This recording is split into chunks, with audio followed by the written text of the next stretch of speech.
Welcome to Auto Resolve. In this guide, I will show you how to fix high ping, packet loss, and all network issue in Battlefield 6 on PC.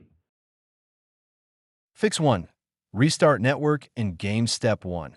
Close Battlefield 6. Step 2. Restart your PC. Step 3. Restart your router. Turn off, wait 10 seconds, turn on. Fix 2. Use a wired connection. Step 1. Disconnect Wi-Fi. Step 2. Plug in your Ethernet cable. Step 3. Restart the game. Fix 3. Change server region. Step 1. Open Battlefield 6 settings. Step 2. Go to network/region. Step 3.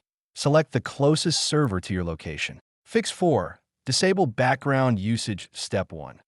Close all downloads, Steam, Epic, Windows Update. Step 2. Close apps like Chrome, Discord, OneDrive. Fix 5.